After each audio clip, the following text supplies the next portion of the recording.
Bonjour. Aujourd'hui, je suis à Châteauguay. Il y a une conférence cette semaine. Je vais prendre quelques minutes pour vous parler quand même. Je vais parler à partir de premier épître de Jean, au chapitre 2, verset 1. Dans le texte, ça dit ici, si quelqu'un a péché, nous avons un avocat auprès du Père Jésus-Christ, le juste.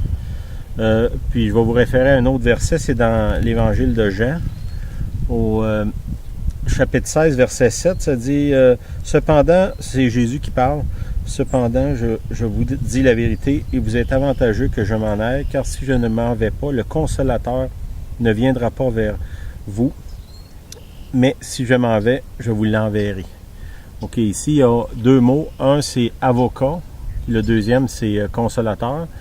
Dans le fond, ce mot-là, c'est la même racine, là, c'est en grec.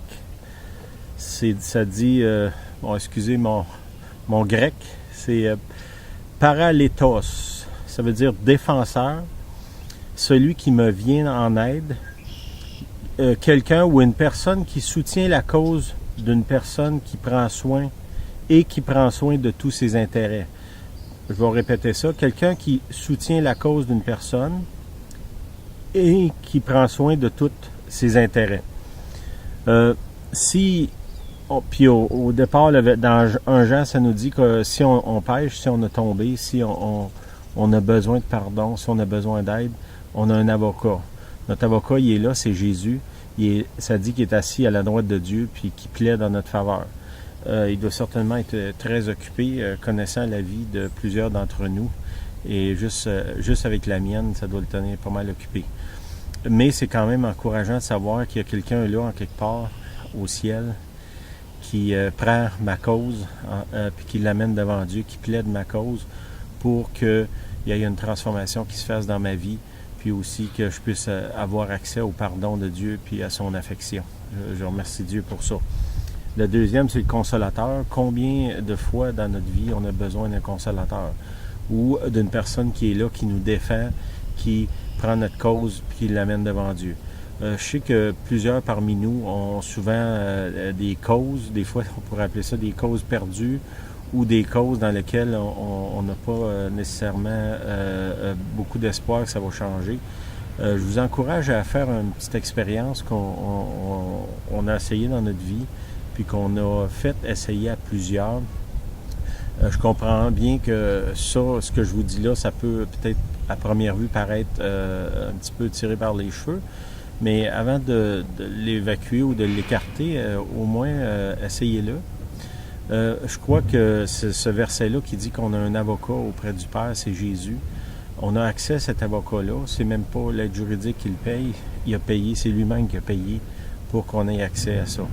Après ça, il dit il est le consolateur. Ça fait que si vous avez quelque chose, soit avec le gouvernement, dans vos familles, votre employeur, vos employés, un syndicat, une compagnie quelconque, que vous avez une cause que vous pensez que vous avez été traité injustement. OK? Ça, c'est important. Comment je dirais, j'ai deux façons que je prie, là, quand je suis mal pris. Un, c'est je demande à Dieu d'amener la justice. OK? Pourquoi je demande ça, c'est que dans ce cas-là, je crois que ma cause est juste, mais que j'ai été traité injustement. Puis au lieu d'aller plaider à Pierre-Jean-Jacques, je crois encore que selon la Bible, ce que la Bible me dit, c'est que Dieu règne sur toute la terre lui appartient, tous les employés, partout dans les professionnels, tout le monde est sous la tutelle de Dieu. Okay? Ça ne veut pas dire que Dieu est un dictateur.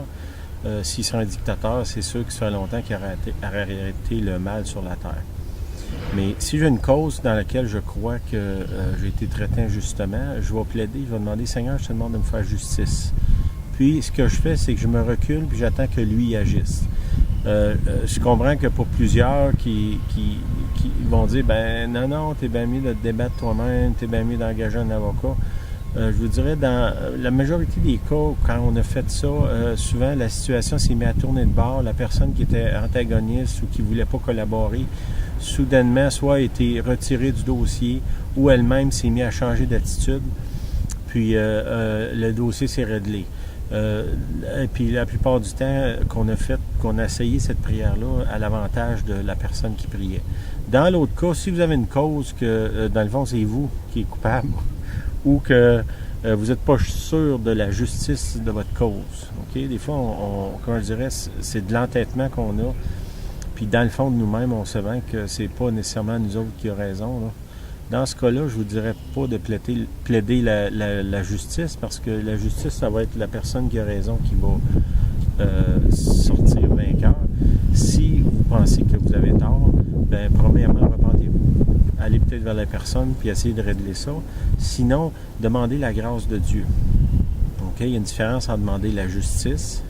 La justice, c'est Dieu vient puis il rend les choses qui sont injustes, justes. La deuxième, c'est la grâce. Je demande la grâce parce que je sais que je ne la mérite pas. C'est peut-être deux façons d'approcher un problème. Peut-être avant de demander à Dieu qui vous éclaire, parce que des fois, on s'entête dans des choses qu'on sait d'avance que c'est pas juste. Okay? J'ai ça à maintes reprises dans le passé, puis même couramment actuellement. Des gens qui sont chrétiens ou croyants, puis ils disent, puis ils veulent, comment je dirais, c'est un entêtement contre le bon sens, puis des fois contre même la justice. Fait que, si c'est votre cas, faites pas ça. Il y a un autre passage aussi qui dit, ça dit dans Luc 1, 35, c'est un ange qui parle à Marie, la mère de Jésus, puis il dit, le Saint-Esprit va venir sur toi, puis il va te couvrir, puis là, tu vas devenir enceinte, OK? On ne veut pas que c'est ça qui nous arrive, mais je pense que, puis que ça a fait, c'est que quand le Saint-Esprit est venu sur elle, le Saint-Enfant qui était dans elle venait de Dieu, ou on pourrait dire que le Christ est apparu en elle à ce moment-là.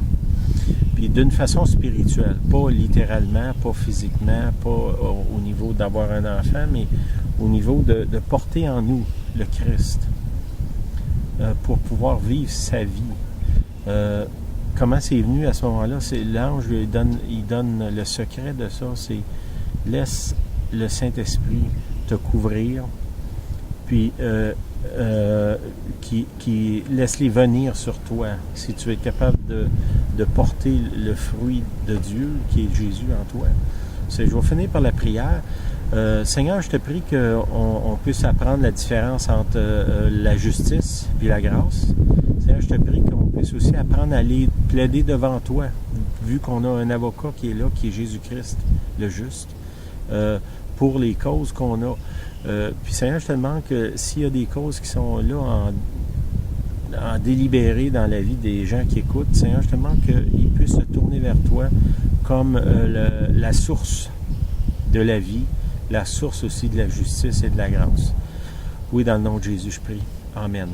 N'oubliez pas qu'on a sur Facebook, sur Najo, Facebook Najo, un petit blog où est-ce qu'on débat soit des vidéos que moi je parle, ou bien de d'autres sujets, soit d'actualité ou des questions spirituelles. Fait que si vous avez des questions, vous pouvez aller sur le blog qui est dans Facebook, Najo.